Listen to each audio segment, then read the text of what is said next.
আসসালামু আলাইকুম। আশা করছি সবাই ভালো আছেন, আমিও ভালো আছি। আপনাদের দোয়ায় দোয়ায় এই তো চলে মোটামুটি। তো আপনারা বলতে পারেন কি যে আজকে জঙ্গলে মঙ্গলে কি করছে। জঙ্গলে আসলে মঙ্গল হয় এটা কিন্তু সবাই জানে। তো আজকে কিছু ইউনিক কিছু নিয়ে আসছি। ইউনিক বিষয়টা হলো আজকে একটু বাঁশ নিয়ে গবেষণা করতে। বাঁশ নিয়ে আমাদের দেশে অনেক ঐতিহ্য করা আছে। বাঁশ বাগান, শুধু চারদিকে খালি বাঁশ বাগানই। তো আমাকে এই জায়গায় আসতে সাহায্য করেছে আমার এই ভাই, তো তাকে অসংখ্য ধন্যবাদ। চলুন চলো চলো। তো ভাই অনেক দিনই তো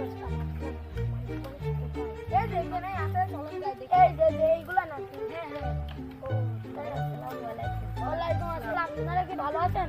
আলহামদুলিল্লাহ ভালো আছি। আপনাদের অনুমতি থাকলে কি একটু কথা বলতে পারি? হ্যাঁ। এখানে কাজ করতে, তো এই কাজে কি অনেক পরিশ্রম?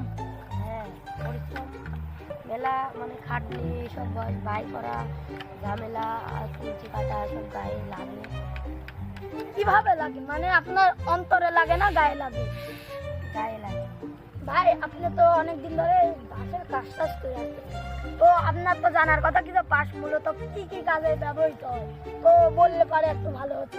এই যে মনে করেন মাচা, ঘর বাড়ি, ওখানে মনে করেন চাল দেওয়া, এইসব কাজে মনে করেন একটু বসে সব মাচা, আরো অনেক কাজে ব্যবহৃত হয়।